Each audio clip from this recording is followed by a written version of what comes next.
दीपू जल्दी चलो, नदी किनारा आ गया। नदी की तरफ बिल्कुल भी मत देखना और कुछ भी सुनाई दे ध्यान मत देना। पिताजी नदी का किनारा आने पर इस तरह से क्यों डर गए? ये दोनों नदी किनारे से गुजर रहे थे, तभी पानी की आवाज आने लगी, जिसे सुनकर पिता ठिठक सा गया, लेकिन उसने नदी की तरफ नहीं देखा। तभी दीपू ने नदी की तरफ देखा। एक नाव किनारे की तरफ आ रही थी। उस नाव पर कौन बैठा था ये नजर नहीं आ रहा था। जैसे जैसे वे किनारे पर आई तो दीपू ने देखा वो एक औरत थी, जिसका आधा चेहरा घूंघट से ढका हुआ था। किनारे पर आकर वो रुक गई और हाथ के इशारे से दीपू को बुलाने लगी। पिताजी, वो हमें बुला रही है। ये सुनकर पिता बुरी तरह डर गया। मैंने कहा था ना, उसकी तरफ मत देखो, अब भागो जल्दी से। ये दोनों अब वहां से तेज तेज भागने लगे और वो नाव वाली औरत वहीं खड़ी रह गई।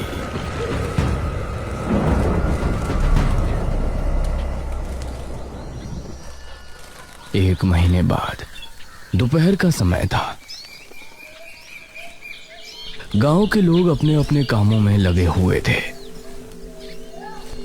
उसी समय एक जोड़ा टांगे में बैठा गांव में आया। आइए बाबूजी, मधुपुर आ गया। रमेश ने सहारा देकर अपनी बीवी निराजनी को उतारा और वो वहां खड़े मुखिया से मिला। जी, क्या आप ही मुखिया जी हैं? हाँ, मैं ही यहाँ का मुखिया हूँ। मुखिया जी, ये कौन है? ये मेरे बचपन के दोस्त भानु प्रताप का बेटा रमेश है। पेशे से लेखक है।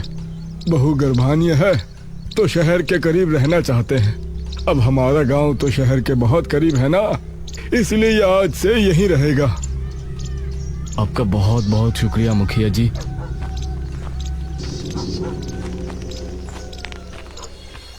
रमेश और निराजनी एक घर में रहने लगे जो नदी के करीब ही था। रमेश एक अच्छी सी कहानी लिखना चाहता था और अपनी नई कहानी शुरू करने की तैयारी में था। रात के 10 बजे मोहिनी और मोहित हाथ थामे टहल रहे थे। मोहित, तुम हमारे रिश्ते की बात अपने बाबूजी से कब कर रहे हो? अरे करेंगे भाई, अभी पहले बलवीर भैया की शादी तो होने दो, वरना बाबूजी कहेंगे बड़े की शादी नहीं हुई और छोटा फुदक रहा है। नदी किनारे अजीब सी शांति छाई हुई थी। चलती हवाएं माहौल को सुहाना बना रही थी। ये दोनों भी बातें करते करते नदी किनारे पहुंच चुके थे। कितना सुहाना मौसम है ना? हाँ, नदी भी कितनी खूबसूरत लग रही है। दोनों नदी किनारे बैठकर बातें करने लगे। कितना अच्छा होता कि कोई माझी होता तो हम दोनों उसकी नाव में नदी की सैर कर सकते। हाँ, बहुत अजीब बात है कि हमारी नदी में माझी क्यों नहीं आते, वरना मन तो मेरा भी बहुत करता है। तभी पानी की कलकल की आवाज आनी शुरू हुई। दोनों को सामने से वही नाव आती नजर आई जिसके अंदर घूंघट वाली माझी बैठी थी।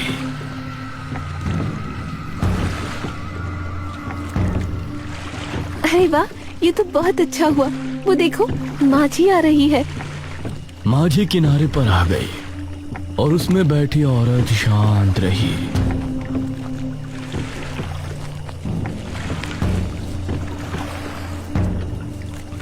काकी, क्या आप हमें नदी की सैर करा लाएंगी?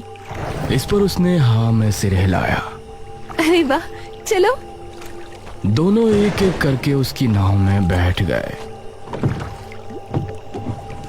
और फिर उस औरत ने नाव चलाना शुरू किया। धीरे धीरे नाव आगे बढ़ रही थी। पानी की आवाज बहुत ही मधुर लग रही थी और ये दोनों बहुत खुश थे। मोहिनी ने पानी हाथ में उठाकर मोहित पर फेंका। ये लो। अरे तो मोहित ने भी वही क्रिया दोहराई और फिर दोनों हंसने लगे। नाव अब नदी के बीचों बीच थी और वो माझी बिल्कुल चुपचाप नाव चला रही थी। ये कुछ बोल क्यों नहीं रही है? जी क्या आप सच में कोई माझी है या फिर आप भी हमारी तरह शहर को निकली हैं? ये सुनकर वो औरत तेज तेज चप्पू चलाने लगी। नाव की रफ्तार बढ़ गई और ये दोनों शांत भाव से उसको देखने लगे। तभी हवा चली और उसके चेहरे से घूंघट हट गया। उसकी चाल, चमकती आंखें और भयानक चेहरा जैसे इन दोनों ने देखा तो इनके डर का ठिकाना नहीं रहा। मोहिनी उसका चेहरा देख सहम गई और बेहोश हो गई।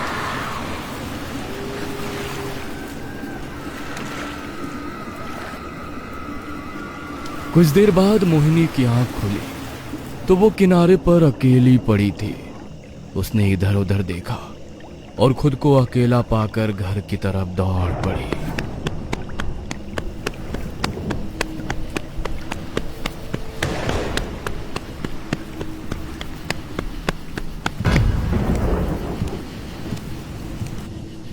मोहिनी, अरे तुम कहाँ गई थी और कहाँ से आ रही हो इतनी रात में?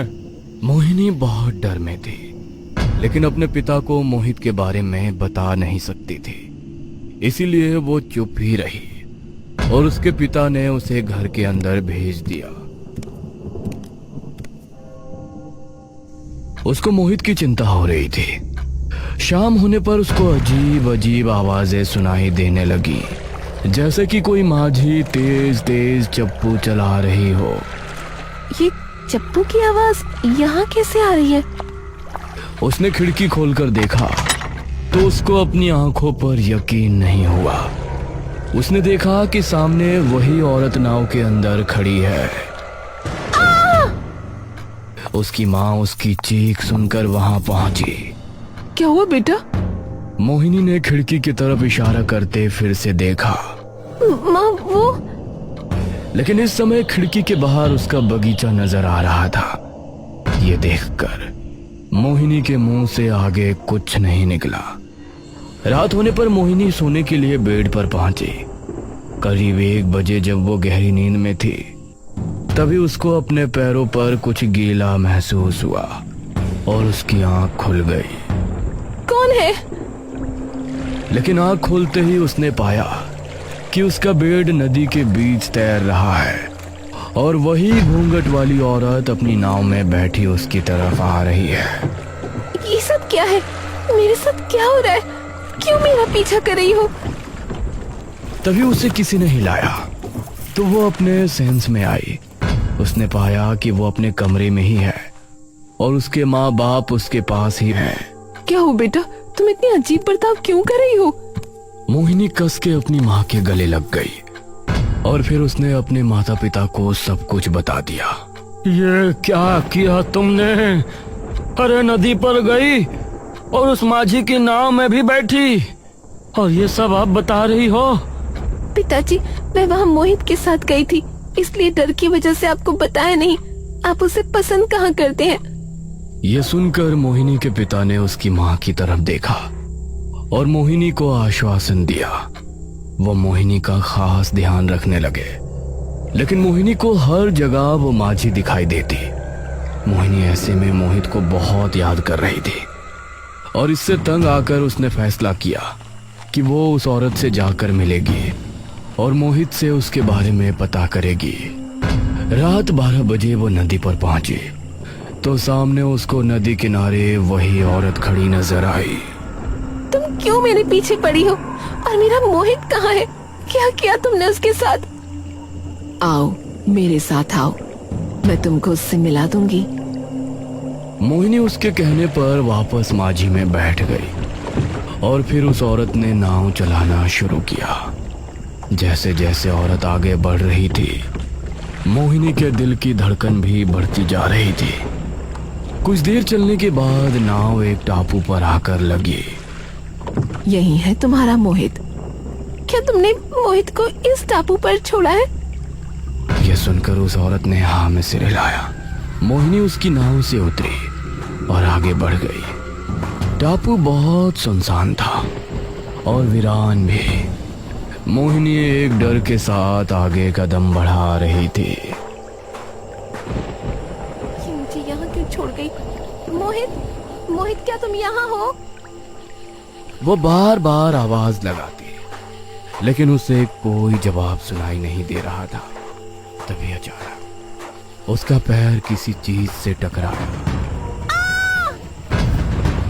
और वो जमीन पर गिर गई।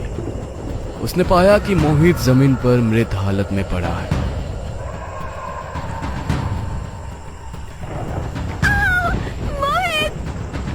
मोहिनी अब चीखती चिल्लाती वहां से वापस नदी की तरफ भाग गई।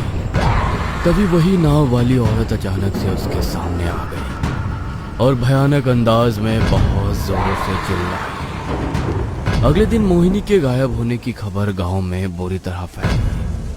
मुखिया जी, कुछ गांव वाले और रमेश भी वहां मौजूद थे। इस माझी का शिकार अभी तक कितने लोग हो चुके हैं, पता नहीं हमें उससे कब छुटकारा मिलेगा। मुखिया जी, ये किस माझी की बात कर रहे हैं आप, मुझे बताइए। रमेश, उस नदी के किनारे एक औरत, एक माझी है। रात के समय पर नजर आती है और कोई गलती से भी उसकी नाव में बैठ जाता है तो वो गायब हो जाता है या कुछ ही दिनों में उसकी मौत हो जाती है। लेकिन ऐसा क्यों? कौन है वो माझी और वो ऐसा क्यों कर रही है? कई सालों पहले नदी पर बहुत से माझी रहा करते थे। सभी माझी नाव में बैठाकर यात्रियों को दूसरे छोर पर छोड़कर आते थे। उन्हीं माझियों में एक था किशन। किशन की बीमारी के चलते मौत हो गई थी और उसकी मौत के बाद उसकी पत्नी मंजरी बेसहारा हो गई थी। इसीलिए एक दिन वो किशन की नाव लिए नदी पर पहुंची।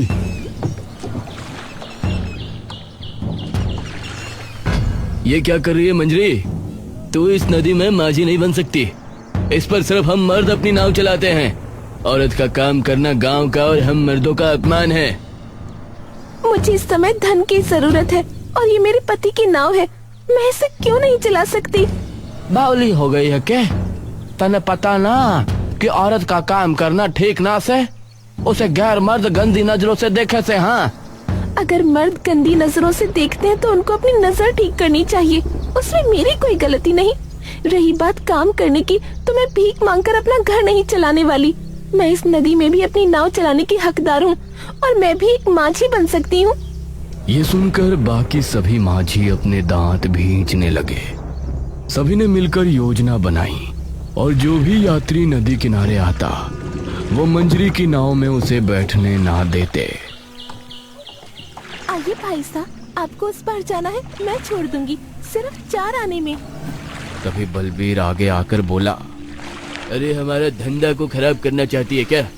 उस पर जाने के 6 आने लगते हैं और तू हमारा ग्राहक छीन के 4 आने में ले जाएगी। इसी तरह वो सही दाम लगाने पर भी मंजरी के यात्री छीन लिया करते थे।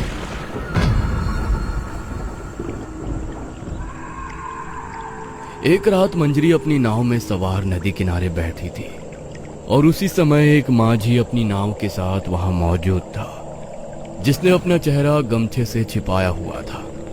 एक आदमी अपने छोटे भाई के साथ नदी किनारे पहुंचा। उसका छोटा भाई का सर फटा था और उसको गंभीर चोट आई थी। भाई साहब, मेरे भाई को जल्दी ही वैद्य जी के पास ले जाना होगा, वरना इसकी मौत हो जाएगी। आइए भाई साहब, मेरी नाव में आइए। अरे चुप कर भाई साहब, आप मेरी नाव में आओ, मैं जल्दी पहुंचा दूंगा। शुक्रिया भाई, लेकिन मेरे पास पैसे नहीं है, मैं कल आपको दे दूंगा। अरे ये क्या कह रहे हो?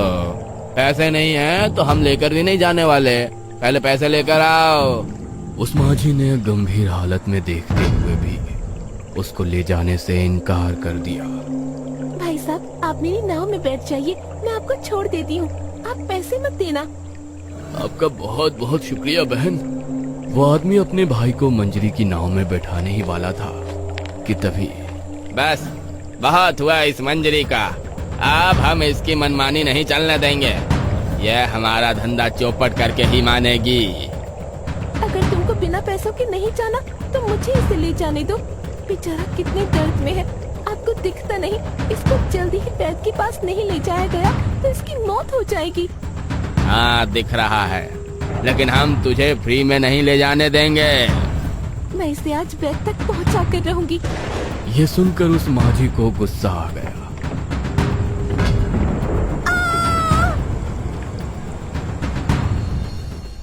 ये तो बहुत बुरा हुआ मुखिया जी, फिर आगे क्या हुआ? अगली रात से मंजरी अपनी नावों के साथ नदी किनारे नजर आने लगी और उसने सभी माझियों के दिल में डर का माहौल बना दिया। माझियों को वो अपनी कहानी बताती और उन पर जानलेवा हमला भी करती। इसलिए सभी माझियों ने नदी में नाव चलाना छोड़ दिया। रोजाना रात के समय सिर्फ मंजरी की नाव ही नदी में नजर आती और वो जो भी उसकी नाव में बैठ जाता वो या तो नाव गायब हो जाता या फिर मर जाता। रमेश को मंजरी की दास्तान बहुत दुख भरी लगी। वो एक लेखक था, इसीलिए वो मंजरी के बारे में बहुत ज्यादा सोचने लगा और उसी के बारे में उसने लिखना भी शुरू किया। कुछ दिन ऐसे ही गुजर गए। एक रात निराजिनी को लेबर पेन शुरू हुआ। जल्दी से वैद्य को बुला कर लाइए। मैं अभी किसी को बुला कर लाता हूँ।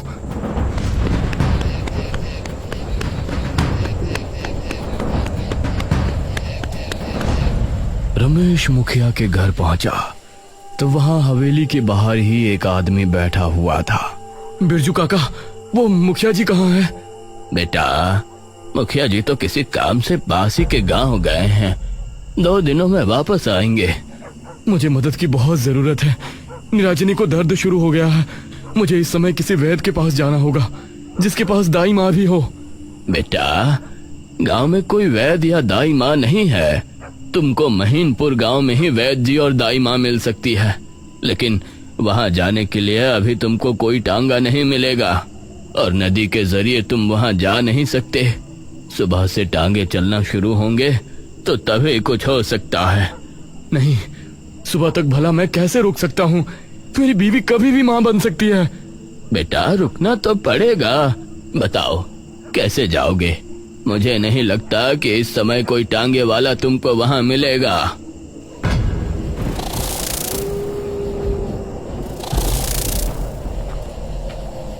रमेश निराजनी को लेकर सरहद पर रवाना हो गया, जहां एक तरफ नदी थी और उसके ऊपर पुल जा रहा था।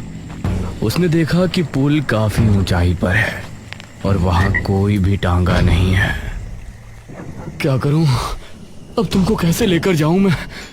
तभी नाव के पतवार और चप्पू की आवाज सुनाई दी। उसने देखा कि नदी किनारे नाव लेकर मंजरी आ रही है। उसे देखकर एक पल को रमेश संट रह गया, लेकिन तभी निराजनी। रमेश को अब कुछ समझ नहीं आया और उसने निराजनी को उठाया। संभल कर निराजनी।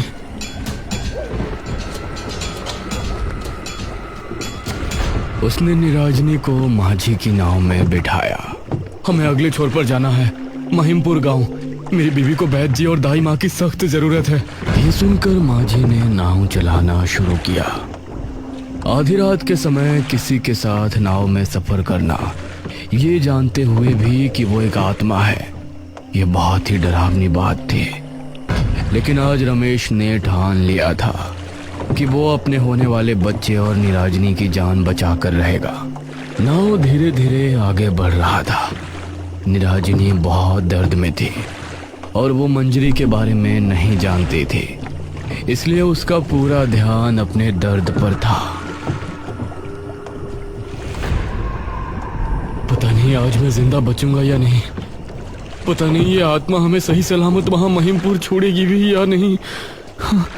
सामने कुछ ही दूरी पर अब इन दोनों को किनारा नजर आ रहा था। रमेश को इस बात की खुशी थी कि अभी तक मंजरी ने उसके साथ कुछ गलत नहीं किया। ये देखकर रमेश को थोड़ी राहत मिली। आप इतनी देर में क्यों नाव चला रही हैं? मुझे दर्द हो रहा है, जल्दी कीजिए ना। ये सुनकर मंजरी को गुस्सा आ गया। और वो तेज तेज चप्पू चलाने लगी। क्या हुआ रमेश, ये इस तरह क्यों बर्ताव कर रही है? तभी मंजरी के चेहरे से घूंघट हट गया और इन दोनों ने उसका भयानक चेहरा देखा।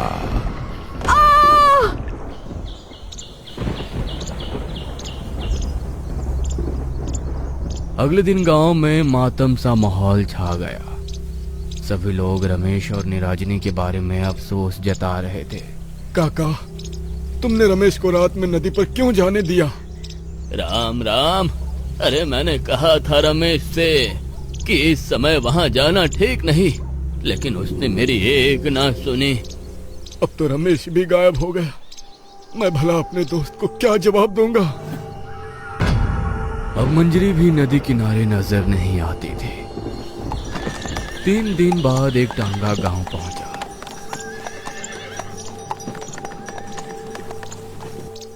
जिसके अंदर से रमेश और निराजनी को उतरता देख सभी हैरान रह गए। अरे रमेश, तुम जिंदा कैसे बच गए? रमेश और निराजनी को उसके बच्चे के साथ सही सलामत देखकर सभी खुश थे, लेकिन ताज्जुब भी थे कि मंजरी की आत्मा ने उनको कैसे छोड़ दिया।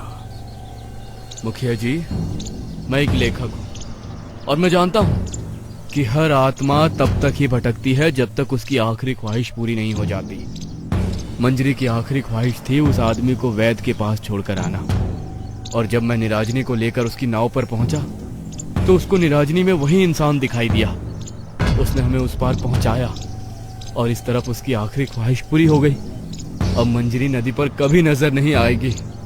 यह सुनकर सभी गांव के लोग खुश हुए और गांव का एक आदमी बलबीर भी बहुत खुश था।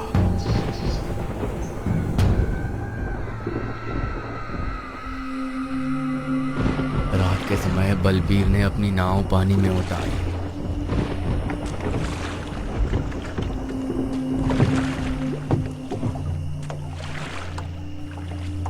उस मंजरी को मारने के बाद इतने सालों बाद नदी में नाव उतारी है। आज तो पूरी रात नदी में घूमता रहूंगा। बलबीर तेज तेज चप्पू चलाने लगा और नाव आगे बढ़ने लगी।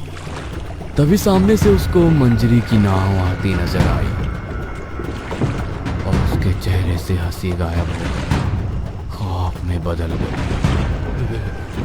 तू वापस कैसे आ गई? मुझे मारने वाला तो तू ही था ना बलबीर। तुझे मारे बिना भला मेरी आत्मा को शांति कैसे मिल सकती थी? ये कहकर मंजरी उस पर टूट पड़ी और बलबीर अपनी नाव समेत